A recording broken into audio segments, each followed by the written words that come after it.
Hey, what's up everybody? Hope everybody had a good weekend. Today, we're going to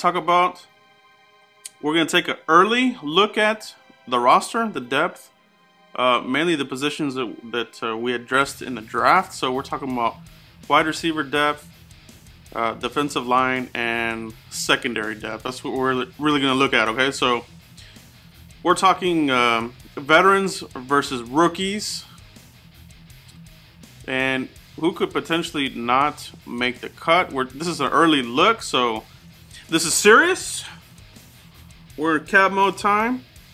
First group that we want to look at, okay? Let's take a look at the receivers, all right? So let's take a look at this slide here real quick. Got this from Pro Football Focus.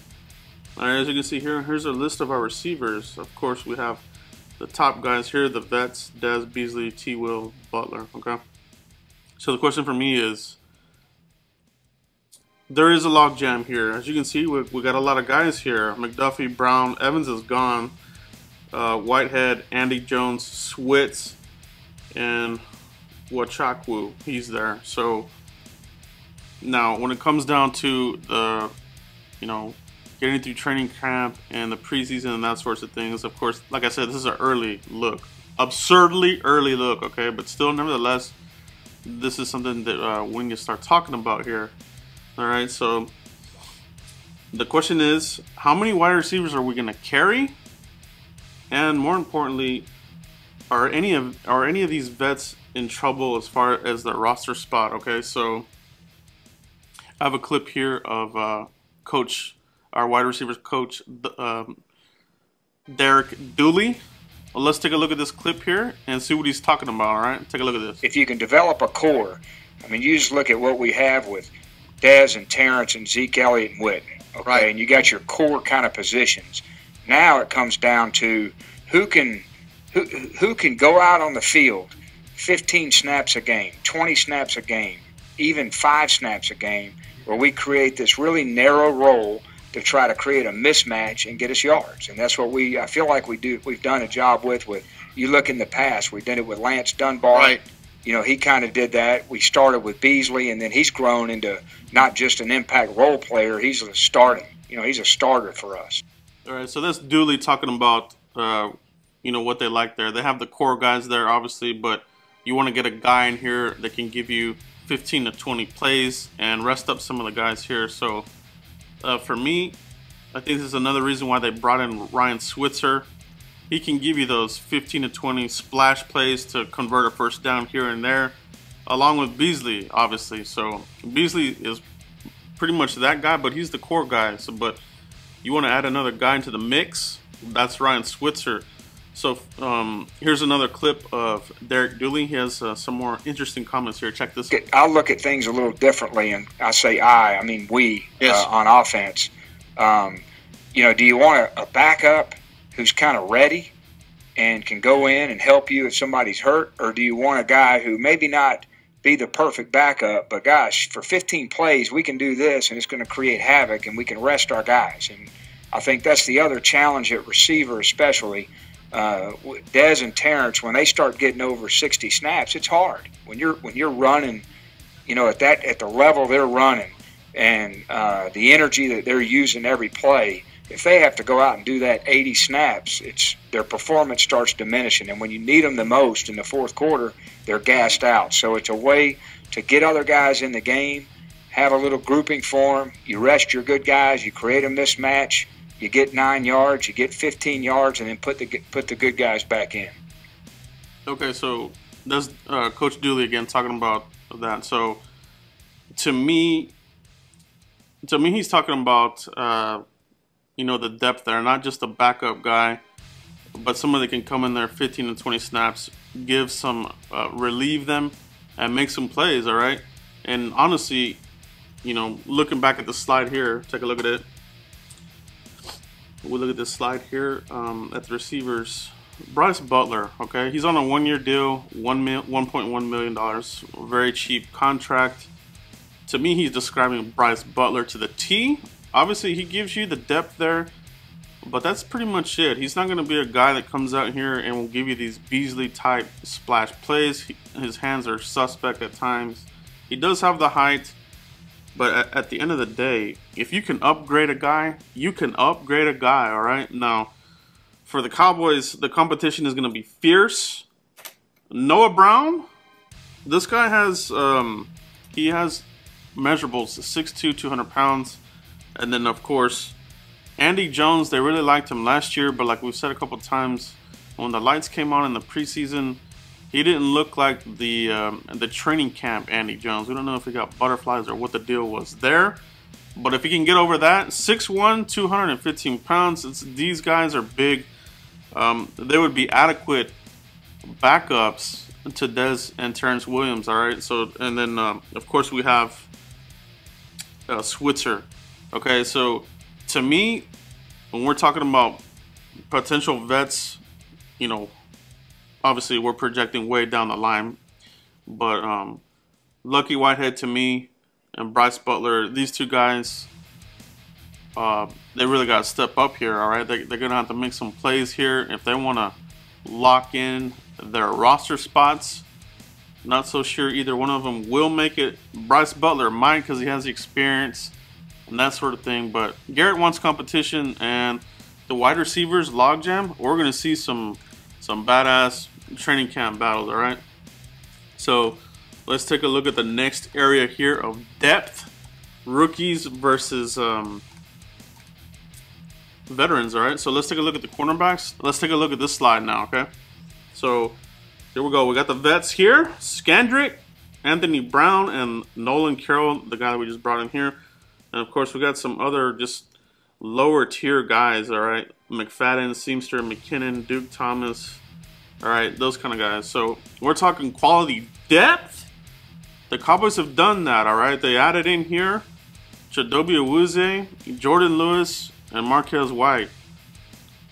All three of these guys could, you know, bounce off these guys, McFadden, Seamster, McKinnon. They really can, I think, if they stay healthy and they do their thing and make plays, they'll be there, okay? And these other guys, they're going to have a hard time making the team unless they do something on special teams.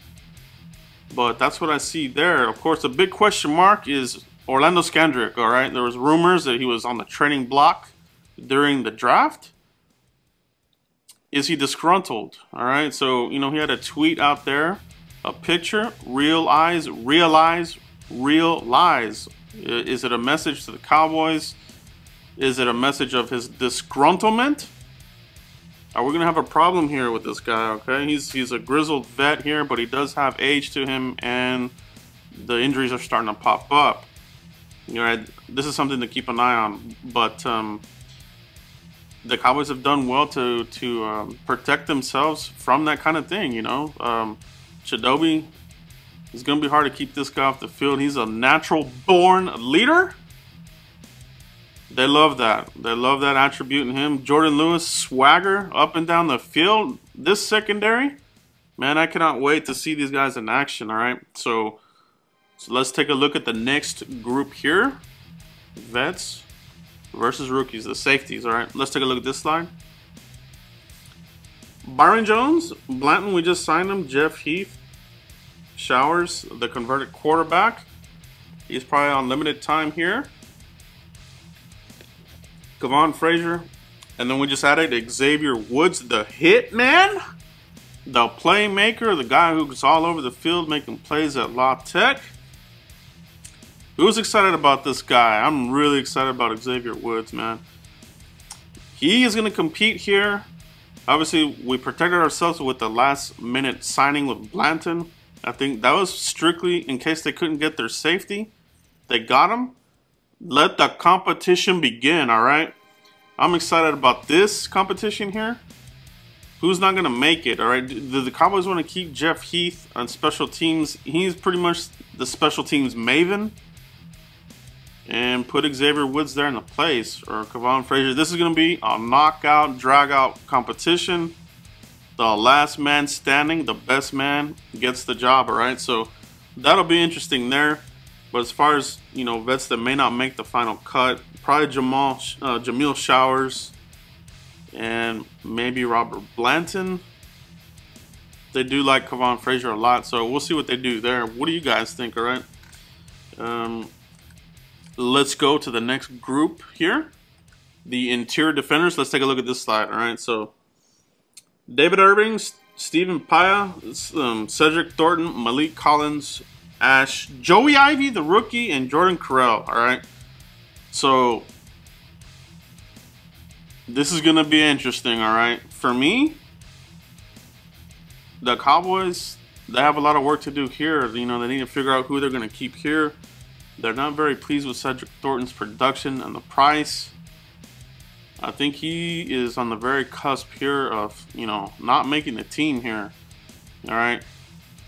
And just because we have a guy signed, you know, it doesn't mean they're going to carry the contract, carry the player. If they're not producing, they're not producing at the end of the day. And that's what happens at the end of these cuts after the preseason, obviously. Okay. So there's going to be competition there. Rod Marinelli likes Joey Ivy. Been studying up on this player. He has potential. He's got size, speed. He's got some good moves here. Swim moves, bull rush. You know, this guy might be a steal, a late round steal. Jordan Carell, he's got a lot of size to him. More of a one tech. But if you can upgrade the positions, upgrade the position, right? That's what we need to do. So who's in trouble here, possibly? I would say Cedric Thornton, all right? And that's who I would think. All right, Richard Ash probably there too. They might keep him for depth. That might be a Richard Ash versus Carell type deal there. We'll see. We'll see who makes it there. All right, let's take a look at the next group. Edge defenders. And this is where it gets real interesting. All right, let's take a look at this slide. Crawford, DeMarcus Lawrence, Ben Samuel, Demontre Moore, John Latulelele, Randy Gregory. Didn't even know. Okay, the guy's done. Charles Tapper, Zach Wood, and Taco Charlton, the rookie. All right, so who from this group has the potential of getting ousted at the end of the day by a rookie? We're talking vets. Crawford, okay. It's just, I mean, it just is what it is. He's not making plays. You know, he doesn't have a home. You move him inside. You keep him outside. Where are you gonna play him at, and where is he gonna make plays at? All right. So, I mean, DeMarcus Lawrence, we got to see what happens there with the health and Mayowa. At the end of the day, this might come down to who is healthy at the end of preseason. All right. Somebody might luck out and stay on the roster just based on somebody not being healthy. Knock on wood. But to me, Taco Charlton, upgrade over Crawford. He's an upgrade over a lot of these guys. All right, so they want to try him out at right end. So he'll play there. All right, so, and if he doesn't, they'll put him at left end. So this is going to be interesting. Demontre Moore has a lot of talent too. Tapper is the wild card. If he can come on and stay healthy and take the grinds of training camp in the preseason and can be something, we have a lot of depth here, okay? So this is good for us, all right? So we'll see what happens here, but that's it, guys.